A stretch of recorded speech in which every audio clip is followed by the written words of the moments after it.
Sir market के big data बताएं। Nifty लगातार तीसरे दिन मजबूत रहा है। हायर हाई हायर लो बनाया है निफ्टी ने, उतार हायर हाई और लोअर लो बनाया। एक मिनट, ये बहुत इंटरेस्टिंग डेटा है। अब ये देखिए पहली लाइन, तीसरे दिन मजबूत अच्छा लग रहा है DI पर, लेकिन कल निफ्टी ने कल एक संकेत दिया, हायर हाई बनाया। परसों के हाई को कल पार किया था, यानी कि परसों का हाई था आपका 25,372, कल का हाई था 25,458। लोअर लो भी बनाया, परसों का लो था 25,187 और कल का था 25,159। और जब भी हायर हाई और लोअर लो बनाता है, इसका मतलब यह कि निफ्टी डिसाइड नहीं कर पा रहा है कि मुझे ऊपर जाना है नीचे जाना है, यानी कि वॉलेटिलिटी बढ़ने के आसार है, जो कल के डेटा में दिख गया। आज आप देख लीजिए 3 दिनों की तेजी में वॉलेटिलिटी 150 पॉइंट की कमजोरी के साथ आपको दिख रही है। इंट्राडे में कल निफ्टी ने 6 दिनों की ऊंचाई छुई है। निफ्टी कल फिर से 200 दिनों की मूविंग एवरेज 25,184 के पास सपोर्ट लेकर, जो 25,160 के आसपास था, वहां पर इसने सपोर्ट भी लिया है और वहां से थोड़ी रिकवरी भी आती हुई दिखी है। ये तो है निफ्टी के डेटा, लेकिन निफ्टी क्या ओवरसोल्ड है, इसके लिए कुछ इंटरेस्टिंग डेटा है, मैं आपके सामने रख दूं। आमतौर पर निफ्टी का RSI जब 30 के नीचे जाता है तो ओवरसोल्ड हो जाता है। इसी महीने 21 जनवरी को RSI 27 पर पहुंचा था और 23 जनवरी शुक्रवार को 29 के लेवल तक पहुंचा था। इससे पहले 2022 से अब तक 6 बार निफ्टी का RSI 30 के लेवल के नीचे हुआ। 6 में से 5 बार गिरावट रुकी निफ्टी की और रिकवरी आई। हर बार 6.5 से लेके 18% तक की तेजी आती है, 3 हफ्तों से 3 महीनों के बीच में। सिर्फ एक बार अक्टूबर 2024 में निफ्टी रिकवर नहीं हो पाया। इस बार 21 जनवरी का लो बनाया 24,919 का, RSI 27 ओवरसोल्ड वहाँ हुआ था और 7वीं बार भी निफ्टी ने फिर से ओवरसोल्ड लेवल से रिकवरी दी। 24,919 के लेवल लो से 539 पॉइंट की रिकवरी कल तक हो चुकी थी यहाँ, यानी कि 2.25% बढ़ गया। तो अब रिकवरी का अगला टारगेट जो निफ्टी का बनता है वो बनता है 100 DMA के आसपास, जो 25,618 तक, 25,600 625 मान लीजिए, वहाँ पर कहीं कहीं जाने का अगला टारगेट निफ्टी का बनता है, अगर ओवरसोल्ड निफ्टी में रिकवरी बरकरार रहती है तो। अब आइए बैंक निफ्टी, लगातार तीसरे दिन तेज रहा है, दूसरे दिन हायर हाई हायर लो बनाया है और इसके अलावा बैंक निफ्टी 7 दिनों की ऊंचाइयों पर पहुंचा है। 60,060 तक कल इंट्राडे हाई बनाया है। लगातार दूसरे दिन 59,370 का 50 DM है, उसके ऊपर बंद होने में कामयाब रहा है। मिड कैप सेलेक्ट इंडेक्स लगातार तीसरे दिन मजबूत है, लगातार दूसरे दिन हायर हाई हायर लो, मजबूती के संकेत आए हैं थोड़े। इंट्राडे में 6 दिनों की ऊंचाई पर यह भी पहुंचा है।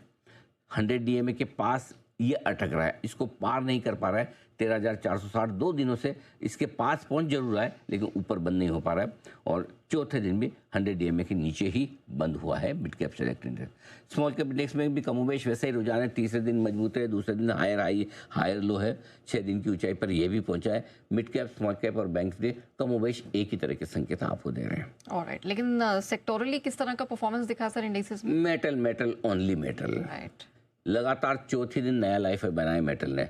PSU बैंक इंडेक्स ने भी नया लाइफ है कल बना लिया, लेकिन बाद में नीचे गिरकर बंद हुआ था। एनर्जी इंडेक्स 2 हफ्तों की ऊंचाई पर है, रिकवरी आई कल। मजे की बात क्या है, एनर्जी इंडेक्स में एक बहुत इंटरेस्टिंग चीज है, 2 हफ्ते की ऊंचाई पर पहुंचना बड़ी बात नहीं, 2 हफ्ते की ऊंचाई कौन सी बड़ी चीज है, लेकिन एक ही दिन में एनर्जी इंडेक्स में जो रिकवरी आई, उस रिकवरी में इसने 50 DMA, 100 DMA और 200 DMA तीनों को एक साथ पार किया है, यानी कि 3 बड़े लेवल को पार करके एनर्जी इंडेक्स ऊपर बंद हुआ। ये ताकत है। और FMCG के अच्छे दिन आने के दूर दूर तक संकेत नहीं है। 2 साल के निचले स्तरों पर आज 3 FMCG कंपनियों के नतीजे कल बाजार बंद होने के बाद आए। ITC, डाबर, कोलगेट, जिसका भी हम थोड़ी देर में करेंगे विश्लेषण। ऑलराइट सर, वैसे तो FIS की चाल आपने बता दी, लेकिन बड़े डेटा कौन से थे जिन पर नजर रखने की जरूरत है? बड़े डेटा में 394 करोड़ की बिकवाली छोटी सी नजर आएगी, आप प्रसन्न हो जाएंगे। रात को आपने अगर चैन की नींद सोई तो गलती कर दी, क्योंकि गिफ्ट निफ्टी ने अब बताया कि आपको सोना नहीं था, क्योंकि देखने थे आपको बाकी डेटा भी। FIS ने स्टॉक फ्यूचर्स में लगातार दूसरे दिन बिकवाली के 5,700 करोड़ की। कैश, स्टॉक और इंडेक्स फ्यूचर्स मिलाकर नेट 7,868 करोड़ की बड़ी बिकवाली है। घरेलू फंड ने रिकॉर्ड बनाया 106 का, नोट आउट है। 2,640 करोड़ की खरीदारी अच्छी है। FIS की इंडेक्स फ्यूचर्स पोजीशन थोड़ी सी घटी, कोई खास नहीं। Alright sir, big global data क्या? कुछ तो बता चुका हूँ, थोड़ा सा टच कर देता हूँ। 6 दिनों की तेजी पर लगा है ब्रेक S&P 500 और नैस्डैक में। डाउ 700 पॉइंट की उतार चढ़ाव के बीच में 50 पॉइंट ऊपर बंद हुआ है। रुपया 17 पैसे गिरकर 91 96 पे। मुझे तो ऐसा गंदी सी फीलिंग आ रही, आज 92 तोड़ ना दे सुबह खुलते खुले। 4 ही पैसे दूर बचे हैं। कल का लाइफ लो था 91 रुपये 99 पैसे का। आज अगर 4 पैसा और कमज़ोर हो जाते तो हम नया इतिहास रच देंगे कमजोरी के मामले में, ठीक है। नीचे से फर्स्ट वाला कच्चा तेल $70। अच्छा, इस बीच डॉलर इंडेक्स 96 के आसपास ही है, 4 साल के लोअर लेवल के आसपास ही पड़ा है। तो डॉलर की कमजोरी है, रिकवरी होती हुई दिख नहीं रही है। अगर डॉलर में रिकवरी आएगी तो सिर्फ शायद बट क्या है, अगर नया फेड चेयरमैन आता है जो रेट कट वाला हो, तभी अगर रेट कट वाली बात है तो फिर डॉलर कैसे बढ़ेगा? नहीं बढ़ पाएगा। बढ़ना मुश्किल है डॉलर के लिए।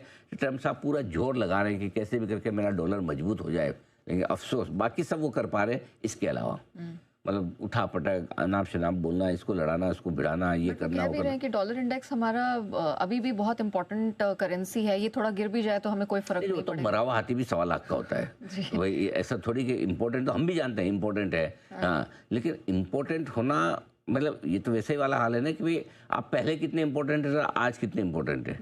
यही थोड़े समय पहले आप 110 115 पे डॉलर इंडेक्स होता था, आज 95 पे है, तो इम्पोर्टेंट तो है, ऐसा नहीं कि इम्पोर्टेंट कोई जीरो थोड़ी हो गया डॉलर सही इंडेक्स, बात लेकिन पहले जैसे बात नहीं रही ना।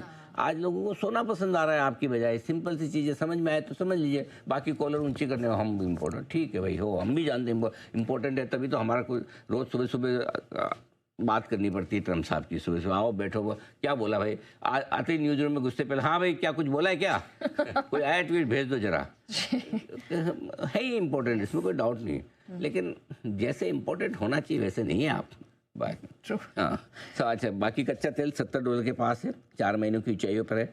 बार बार लगातार हम कच्चे तेल पर बुलिश रहे हैं हम मुझे तो अच्छा तो नहीं लग रहा, लेकिन लग रहा है 1 जनवरी के टारगेट अभी लगता है कि पहले महीने में ही आ जाएंगे, तो ये कच्चे तेल के हमारे टारगेट 1 जनवरी को हमने कहा भी था।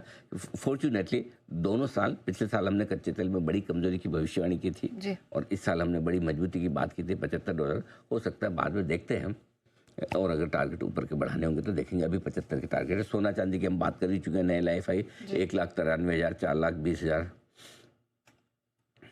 कॉपर भी अब तो LIFI अब मेरे ख्याल से चांदी भी अब तोले में बिकना शुरू करनी हो जाएगी थोड़े दिनों में।